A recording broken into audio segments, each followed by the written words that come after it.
In here doing some stuff. It's actually not that cold for this. It's just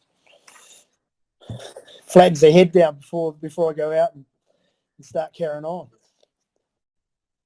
Actually, the boys got the day off today, so we trained yesterday. So we'll put them back on the job tomorrow, and then do a captain's run, and then into the match, mate. Oh yeah, a few. I put a bit of a stop. 3 days out from a game, I put a stop on most sort of recreation type activities. So surfing, golf, and things like that, I minimise it all. So that it takes away any risk. Yeah. Oh, even just tightness, mate. Guys playing golf, crap golfers trying to hit balls leads to sore backs, So.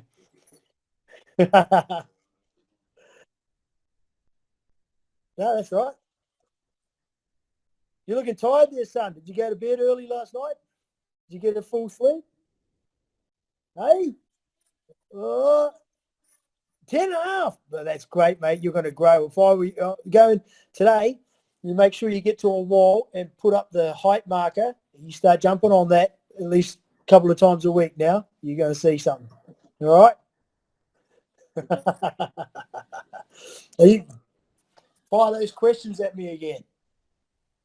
Hey Donny, what does Trbojevic do each day to make him the best player in the world? Now remember, you didn't tell everyone who I was, so I'll say that again. So I am. Thanks, Coops. Thanks for the introduction, Coops. But I'm Don Singe. I am the head of performance here at the Manly Seagulls, and myself and a team of medical and performance staff, we train all the men here. And alongside the coaches, we ensure that they're up to speed to play NRL, which is the toughest game in the world. And so for Tom, Tom's a very professional player. Tom knows what he's capable of. Tom's always striving to get better. So every day, Tom goes through his process of preparing his body.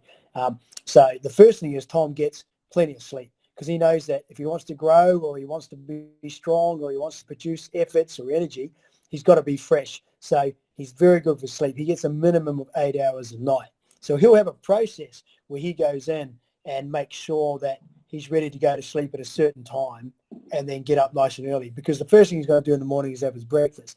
And then he comes in and he does what we have as our markers. And those are little tests that we have that he can check his body. All the players do this. He can check his body is in a good condition to train. So he can do a sit and reach, and he can do a needle wall, and he can do weigh in, and he can do a couple of little exercises, small exercises, which let us know that his body's good to go.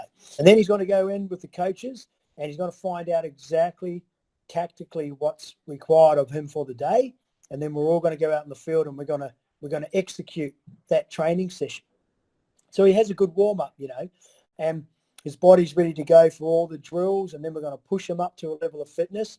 And then the thing that Tommy does, because he runs so fast, so frequently, and he runs in always in different directions and sweeping across the field, so it's not always a straight line. So he has to do particular warm-up exercises and particular speed efforts in a training session so that we can say, right, his hamstrings, his groin, his hips, everything's strong, and he's ready to go. So as soon as he's finished all of that, he's going to be a bit tired. Now, whenever you're tired, Cooper, it means that you've depleted something in your body. You're low on petrol. So the first thing we're going to do is we're going to get his petrol stores back up. So we give him some protein, or we give him some food. And then we're going to let him recover his legs for a bit. And then we're going to take him in the gym and smack him around with some weights, because he's still got to be strong. And then as soon as he's finished all of that, he's going to do another recovery. And then we're going to feed him. And then we're going to let him relax. And we're going to try and allow him some time where he doesn't have to think about football. And then he's going to go do his thing. He's going to go back to his room or home when we're back at normal in Sydney, and he's going to rest up, and then he's going to go to bed early, and then he's going to start all over again in the morning. So the short answer to your question is he is very professional, and he does all the things that we ask of him plus more so that he can be the best player that he can be. What does Tom eat and what's his diet consist of?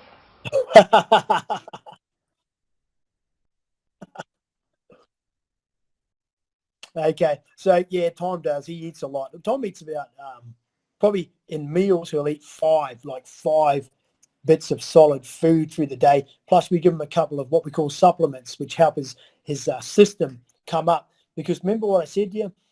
I said that when we train, we deplete things. Well, normal people, they don't deplete like NRL athletes. NRL athletes, they deplete all the time because we're pushing them and we're training them and we're making them do things that have big demands on their body. So unlike normal people who don't have those demands, normal people might go to the gym twice a day or, twice a week. Some people only go twice a year, but their demands are different. So these athletes have to be fed all the time. Now, we have dietitians, we have special people who come in and they look at what the athlete's body looks like, what the demands are, what their weight is, what their shape is. We have a nice big word for that called anthropometrics. So you can throw that word around, that'll make Dad's head spin around a little bit. Dad, actually, Jay's anthropometrics were pretty good, actually. So if you've got his genes, you're going to come up all right. You never lose those, Coop. If you just get him out, make him wrestle a bit, it'll all come back. But, so he has to have good foods. How we do it is like this, Cooper, and I want you to think about this as you're growing up. When you get a plate, there should be at least 3 different colours on it, and that's what we do with the meals for our players and with Tommy. You should have some green. It might be your broccoli, your peas, or whatever. You got to have green. You should have a bit of other colour like an orange or a white, or you got your parsnips and your potatoes and your sweet potato and a bit of orange stuff, and carrots. And then you've got your protein, which is your meats or your fish. Okay, so you should have 3 different colours on that plate. It's a good test for you when you have a look. Okay, and so he's eating carbohydrates, he's eating protein. Okay, and he's eating foods that have lots of good vitamins and richness in it for his health. So he's very good with his food. He knows that also for him, strangely, and this one sounds a bit odd, but there are some people eat foods and they react differently in the body. Now, Tom is what we call, he's a high threshold active athlete, but also he's a very tendinous athlete, which means inside his body, if he eats the wrong food, if he ate a lot of junk food and stuff, he might get what we call inflammation. Everybody gets inflammation. It's okay. It's cool. It's the body's way of just telling you when you've done enough or to give yourself a rest. But he can't have that because he has to run every week, every day, really fast. So we're really sure that he gets a good balance of carbs, his vitamin fix, his vegetables, and also his protein. And if we get that balance right, plus every time we train him and he gets empty, we give him a little bit of protein just to bring his blood sugar back up, then we know we're gonna have him in good condition. Who's the strongest player at the Manly Seagulls? See? Okay, well, unfortunately, Tom's one of the fastest, but he's not the strongest. The strongest is going to be Marty Tapel. Marty likes to, I think Marty gets up in the morning and eats the weight plates because they always go missing. Marty's our physically strongest. So Marty's a big bench presser. He'll sit like on a, and your dad will know how heavy this is, but he can get a 175 or so, or 170, and he can, on a bench press, and he can play with that for, 6 reps. He can also get down to a big squat, 200 kilo squats and more. And he can squat those for 3 or 4. Saying that, our fast men, the men, they can also lift around 180 or 190 on their squats. So Tom can squat very, very heavy, but he does squats for a different reason. So he's all about power and speed. Same as Saab. So our strongest guy is Marty Tapau. Pasika's big, but you see, here's the thing. Pasika's a big beast, but Pasika's levers are very long. So Pasika's 6'5" or so. So whereas Marty's a lot more compact. So Marty's Pasika is heavier than Marty, but Pasika's got longer bones and things. But Marty, for his size and relative strength, is the strongest. Yeah. He is a big boy, though, Pasika. He's almost that. But you know what? Just like you, every single player I train at some stage, they're all shorter than me, Cooper. I promise you that. What rehab does Tom do on his hamstrings and how often? Okay, so he has rehab for the injured hamstring. He actually works on his hamstrings pretty much every day.